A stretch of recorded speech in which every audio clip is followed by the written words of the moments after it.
नमस्कार, मैं हूं के कुर्ला और आप देख रहे हैं एचसीएस क्लासेस। एचसीएस क्लासेस में आपका स्वागत है। आज का जो हमारा टॉपिक है वो नंबर सिस्टम से टॉपिक है। आज हम बात करेंगे नंबर्स के बारे में। तो चलिए देखते हैं किन किन नंबर के बारे में जानना है। तो आप देख रहे हैं यहाँ पे इन सभी नंबर्स के बारे में आज हमें जानकारी लेना है।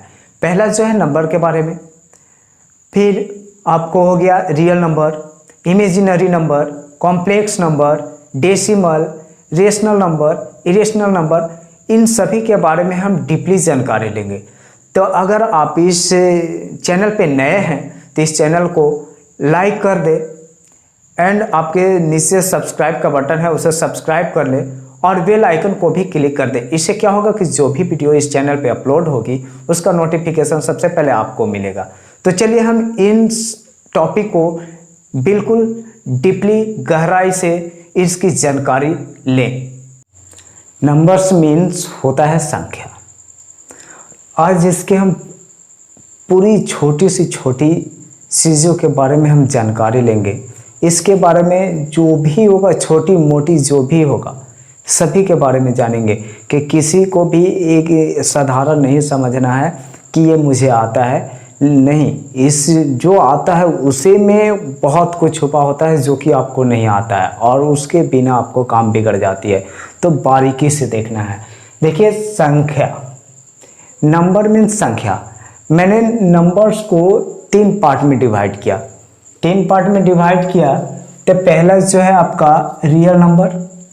रियल नंबर है जो वास्तविक संख्या। पहला रियल नंबर यानी वास्तविक संख्या, और दूसरा जो है आपको सेकेंड वो है इमेजिनरी नंबर। इमेजिनरी यानी अवास्तविक संख्या। क्या? इमेजिनरी अवास्तविक संख्या। अब थर्ड में जो है वो है आपको कॉम्प्लेक्स नंबर यानी सम्मिश्र संख्याएं। ये 3 पार्ट्स में नंबर बट गए। यहाँ से यहीं से आपको बारीकी से समझना है। ये बेस है, ये नंबर सिस्टम का बेस है। यहाँ से जानते हैं तो बहुत ही आवश्यकतापूर्ण है इसके बारे में जानना। तो हम इसको पार्ट बाय पार्ट हम जो आपको डिफाइन करके बताएंगे। अब देखिए, ध्यान दीजिए यहाँ पे रियल नंबर हमने बारी बारी से बताना है। रियल नंबर को नंबर्स को। अब देखिए रियल नंबर क्या है।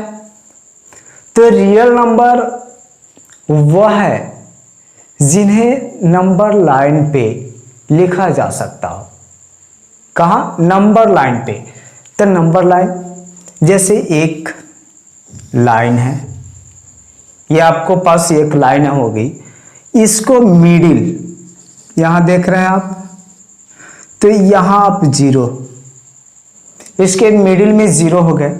अगर इसके लाइन के हम राइट साइड में जाते हैं तो +1, यहाँ +2, +3। अगर लेफ्ट हैंड साइड जाते हैं तो यहाँ पे हमें क्या हो गया? -1 एंड -2 एंड -3। तो ये आपको समझ में आ गई कि ये देखिए, जिस संख्या को नंबर लाइन पे लिखा जा सकता हो वो क्या है? वास्तविक संख्या है। ये जो है से ये आपको 0 से ले राइट साइड में जाने के बाद आपको है कि आप अनंत तक जा सकते हैं, यानी इन्फिनाइट। आप यहाँ से इन्फिनाइट तक, और इधर लेफ्ट हैंड साइड में आपको जाना है तो इधर भी इन्फिनाइट तक। ये आपको वास्तविक संख्या है। क्या है? ये वास्तविक संख्या है। अब हमें देखना है कि अगर वास्तविक संख्या को नंबर लाइन पे लिखा जा सकता है तो अवास्तविक संख्या यानी इमेजिनरी नंबर, तो जाहिर सी बात है कि इमेजिनरी नंबर एक ऐसा नंबर होगा जिसे आपको नंबर लाइन पे नहीं लिखा जा सकता है। यही ना है। जैसे वास्तविक जिसे नंबर लाइन पे लिखा जा सकता है, अवास्तविक जिसे आप नंबर लाइन पे नहीं लिख सकते। तो नहीं लिख सकते तो कौन सी संख्या होगी? तो कौन सी संख्या होगी हम देखेंगे थोड़ा सा यहाँ पे। तो आपको यहाँ देखना है, ये संख्या हमने मान लिया, एग्जाम्पल में ले लेते हैं एक, कि एक संख्या है जो √-33। ये जो है एक अवास्तविक संख्या है। क्या है? एक अवास्तविक संख्या है और दूसरा हम ले लेते हैं √-19। ये क्या है? ये अवास्तविक संख्या है। अब ध्यान दीजिएगा कि एक और हम ले लेते हैं यहाँ √30i। ये भी एक क्या है? वास्तविक संख्या है। अब यहाँ पे देखना है कि ये i क्या हो गया। i क्या है? तो आयोटा इसे कहते हैं। इसका वैल्यू होता है, i का जो वैल्यू होता है √-1 होता है। और √-1 होता है तो जब देखिएगा कि √33 इंटू √-1 से अगर -1 से मल्टीप्लाई करते हैं तो क्या आएगा? -33 √-33। तो ये क्या है? ये जो वैल्यू है आपका, ये है i का आयोटा, इसे आयोटा बोलते हैं। और इसका जो वैल्यू होता है वो ऐसी वैल्यू होती है जो √-1 होता है। इमेजिनरी नंबर ऐसा नंबर होता है जो कि इसका पूर्ण वर्ग नहीं हो सकता, ये पूर्ण वर्ग हो नहीं सकता, इसलिए इसे इमेजिनरी अवास्तविक संख्या कहा जाता है। और ये जो है इसे नंबर लाइन पे नहीं लिखा जा सकता है। अब ध्यान देने वाली बात है कि आपको समझ आई होगी, समझ आया ये ध्यान दीजिएगा। ये आप एक और एग्जांपल ले लीजिए, √-16। ये जो है ये भी है अवास्तविक संख्या। क्या है? अवास्तविक संख्या। आप देखिए, हम देखेंगे जो कि कॉम्प्लेक्स नंबर। कॉम्प्लेक्स नंबर क्या है? तो कॉम्प्लेक्स नंबर है सम्मिश्र संख्याएं। क्या? सम्मिश्र संख्याएं। तो सम्मिश्र संख्याएं जो होती है, ध्यान दीजिएगा, सम्मिश्र संख्याएं उसे कहते हैं जो वास्तविक संख्या और अवास्तविक संख्या से मिलकर बनता हो। जैसे ये 7 क्या है? 7 प्लस 4i। अब ध्यान दीजिए, ये जो है 7 जो है आपका क्या है? रियल नंबर है। और ये जो है, ये है जो इमेजिनरी नंबर है। तो इन दोनों को मिलकर क्या बन गया? Complex number. क्या बन गया? Complex number. क्योंकि दोनों जब मिलता है, अवास्तविक और वास्तविक जब दोनों मिल जाते हैं, दोनों को ऐड करते हैं, तो यहां जब ये दोनों जो मिलते हैं तो बनते हैं क्या? सम्मिश्र संख्याएं, जिसे कॉम्प्लेक्स नंबर के नाम से जाना जाता है। छोटी छोटी चीजों को आपको ध्यान से समझना होगा, बहुत इंपॉर्टेंट है। अब देखिए, ये कॉम्प्लेक्स नंबर आपको हो गया। अब हमें जानना है कि ये तो हमें ये अभी 3 पार्ट जाने, हमने नंबर्स का 3 पार्ट जाने। पहला जाने real number, imaginary number and complex number. लेकिन इनमें कुछ बारीकियां हैं जिसे हमें जानना बहुत जरूरी है। तो हम जानेंगे, सबसे पहले हम फिर देखेंगे रियल नंबर को कि रियल नंबर क्या है। अब रियल नंबर हमने बताया जिसे नंबर लाइन पे लिखा जा सकता है, तो इनके पार्ट्स भी होते हैं, इनके बारे में कुछ डीपली जानेंगे। तो चलिए हम देखते हैं रियल नंबर को। तब तक इसे आपने अगर नोट कर लिया हो तो इसे मैं इरेज कर दूं।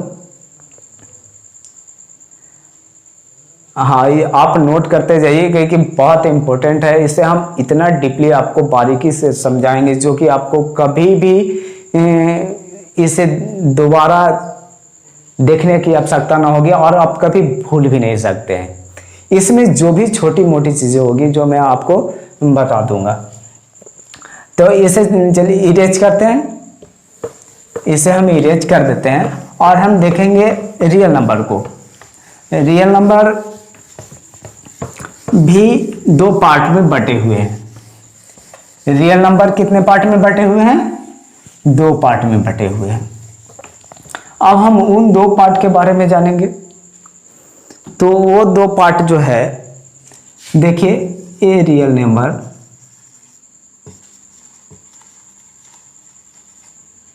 रियल नंबर्स, ये 2 पार्ट में बटा हुआ है।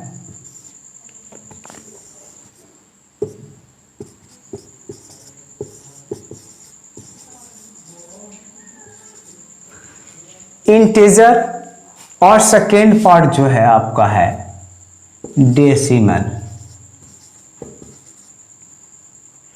डेसिमल। इंटीजर क्या होता है?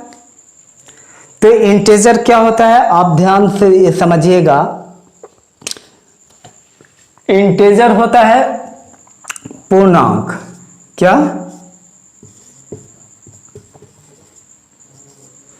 पूर्णांक। और डेसिमल होता है दशमलव।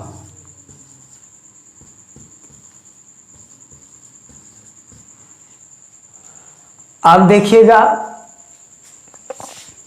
अब हमें जानना है कि रियल नंबर जो है दो पार्ट में बट गए। पहला जो हुआ से इंटीजर हुआ और दूसरा हो गया आपको डेसिमल। तो जब डेसिमल हो गया और पूर्णांक हो गए, इंटीजर हो गया, तो इनके बारे में अब जानना है कि ये डेसिमल है क्या। तो हम ये दो पार्ट्स में बटे हुए हैं, तो हम इसे बाद में देखेंगे। अभी हम इसे देखते हैं डेसिमल यानी दशमलव को देखते हैं। तो दशमलव जो है क्या? अब डेसिमल नंबर्स दो टर्म में बटा हुआ है। कितने टर्म में? 2 टर्म्स में। अब पहला जो इसका जो है पार्ट वो आपका टर्मिनेटिंग डेसिमल है और दूसरा जो है नॉन टर्मिनेटिंग डेसिमल है, यानी शांत दशमलव और अशांत दशमलव। तो हम देखते हैं शांत दशमलव। अब शांत दशमलव क्या है कि टर्मिनेटिंग डेसिमल वैसा डेसिमल है जो कि कहीं ना कहीं जाके पूरा पूरा टर्मिनेट हो जाता है, कट जाता है, तो वो जो उसे हम शांत दशमलव कहते हैं। फॉर एग्जाम्पल आप देख लीजिए 15 है जो एक टर्मिनेटिंग डेसिमल है, ये शांत दशमलव है। अब कैसे? तो टर्मिनेटिंग डेसिमल है तो 15 पॉइंट हटा 00, यानी 5 से 3 टाइम और 5 से 20 टाइम। देखिए एक फ्रैक्शन के फॉर्म में ये पूरा डिविजिबल हो गया। अब हमें एक और एग्जांपल हम ले लेते हैं, जैसे 0.375। अब 375 इसे देखते हैं कि ये कहीं नॉन टर्मिनेटिंग तो नहीं है, ये अशांत तो नहीं है, तो हम इसे चेक कर लेते हैं। जैसे 375 एंड पॉइंट हटा 000। अब देखिए ये आपको कट जाएगा कितने टाइम में? 5 से 75, 5 से कट जाएगा 200 टाइम, यानी 25 से 3 टाइम एंड 25 से कितने टाइम? 8 टाइम। देखिए ये भी कहीं ना कहीं जाकर ये कट गया, तो इसे हम शांत दशमलव कहते हैं, यानी टर्मिनेटिंग डेसिमल। ये देखिए ये कहीं ना कहीं जाकर ये कट गए। अब हमें देखना है नॉन टर्मिनेटिंग। तो जाहिर सी बात है कि अगर टर्मिनेटिंग डेसिमल है जो शांत दशमलव है, नॉन टर्मिनेटिंग अशांत दशमलव है जो कि वो शांत ही नहीं होता। अब कैसे? तो हम इसे देख लेते हैं। फॉर एग्जाम्पल कि आप 0.777 ... शांत नहीं होता ये इससे हम बोलते हैं कि ये कहीं भी जाकर कुछ भी कर लो ये टर्मिनेट होगा ही नहीं, ये 777 आता ही रहेगा। अब जैसे यहाँ पे हम देख लेते हैं, एक और एग्जांपल ले लेते हैं 0.183 ये आते रहेगा। ये भी क्या है? अशांत दशमलव है। √11 ये अशांत दशमलव है। √7 क्या है? ये अशांत दशमलव है। क्या है? आप ध्यान दीजिएगा कि ये सभी जो है से अशांत दशमलव है। एक और है जो कि पाई भी है जो अशांत ही है। पाई का जो वैल्यू होता है वो एक रियल वैल्यू नहीं होता है, जैसे 3.1416 ये है। ये भी जो है से कि ये नॉन टर्मिनेटिंग है, कहीं भी नहीं जाकर कटता है, ये भी एक अशांत दशमलव है। अब जैसे अब हमें ये पढ़ना है, अब टर्मिनेटिंग डेसिमल जो कहीं जाकर टर्मिनेट हो जाता है, नॉन टर्मिनेटिंग जो कहीं नहीं टर्मिनेट होता है, कटता ही नहीं पूरा पूरा। अब हमें देखना है कि इसका सेकेंड पॉइंट, अब इसमें एक सेकेंड पॉइंट है, थोड़ा सा इस पे ध्यान दीजिएगा कि सेकेंड पॉइंट क्या है।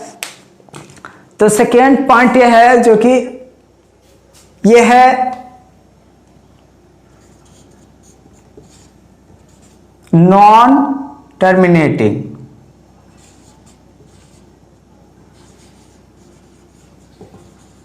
नॉन टर्मिनेटिंग रिपीटिंग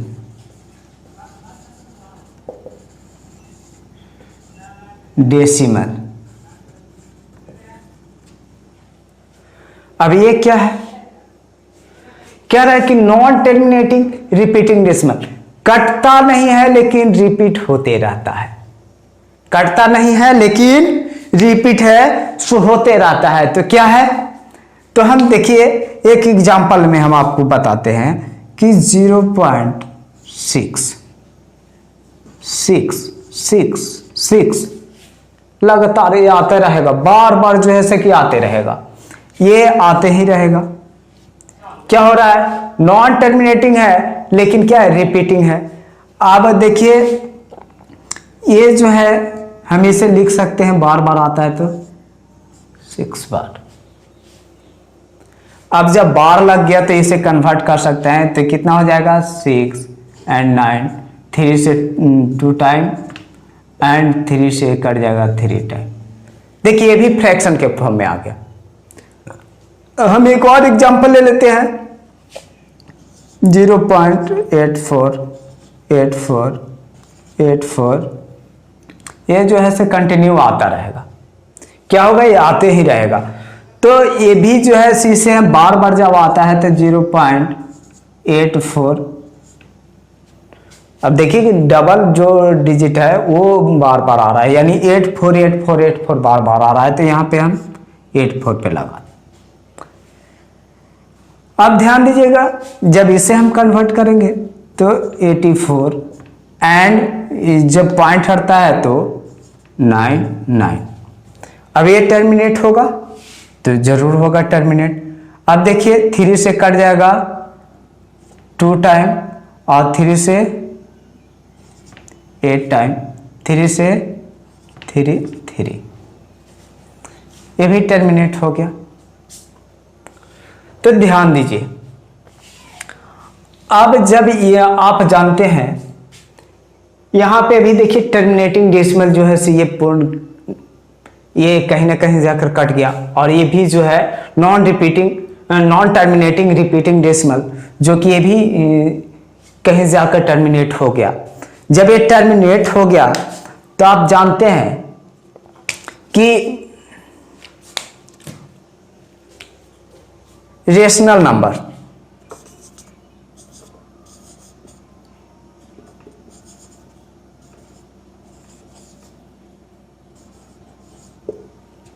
आप जानते हैं रेशनल नंबर।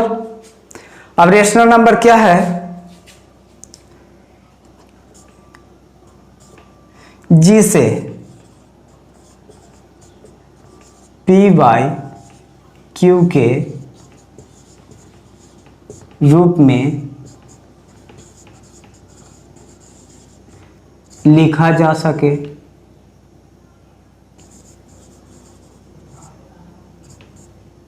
जिसे P/Q के रूप में लिखा जा सके जहां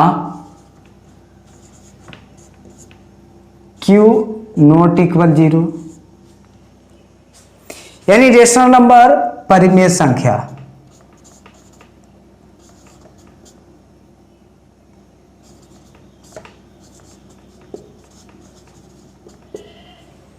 आप ध्यान दीजिएगा, तो जिसे P/Q के रूप में लिखा जा सके और Q नॉट इक्वल 0। अब देखिए ये जो है टर्मिनेटिंग डेसिमल और नॉन टर्मिनेटिंग डेसिमल, ये यहां से देखिए ये भी और ये भी, ये दोनों जो है से P/Q के फॉर्म में है, P/Q के फॉर्म में है, ये भी P/Q के फॉर्म में है। तो ये हुआ कि नहीं रेशनल नंबर, ये हुआ कि नहीं rational number,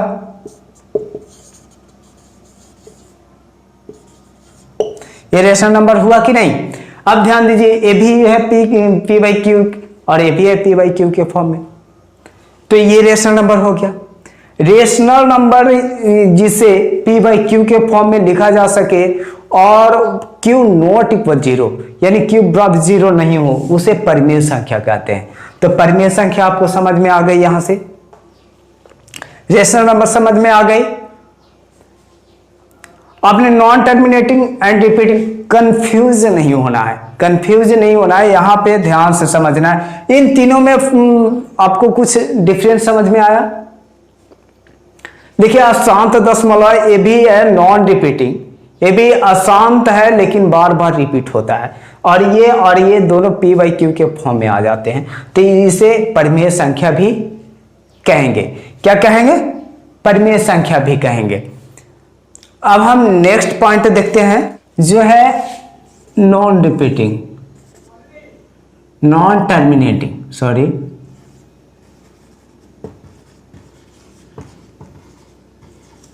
non terminating, non repeating.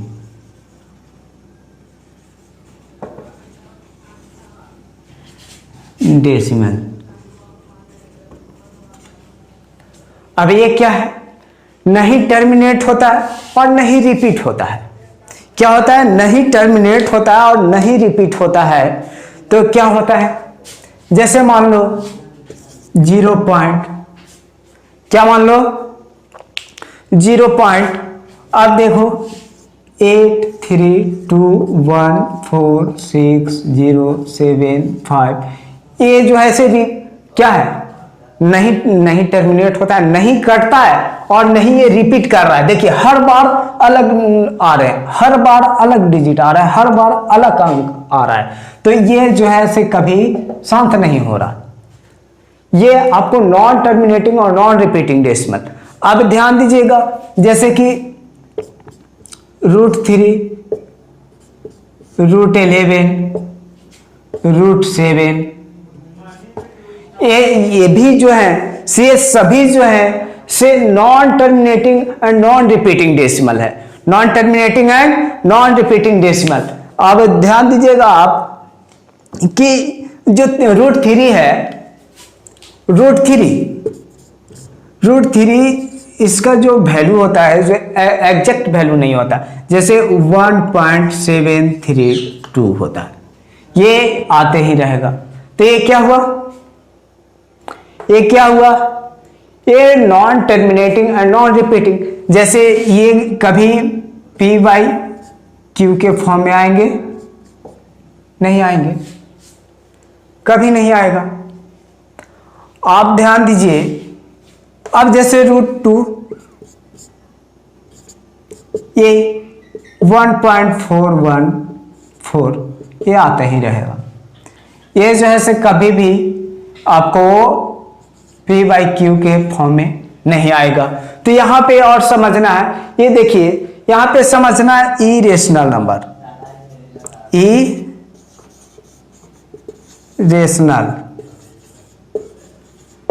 Irrational number क्या है? तो जिसे पी बाई क्यू फॉर्म में नहीं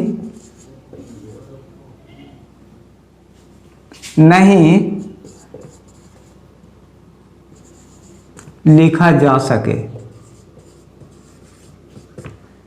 जिसे पी बाई क्यू के फॉर्म में नहीं लिखा जा सके, ये कभी पी बाई क्यू के फॉर्म में आएगा।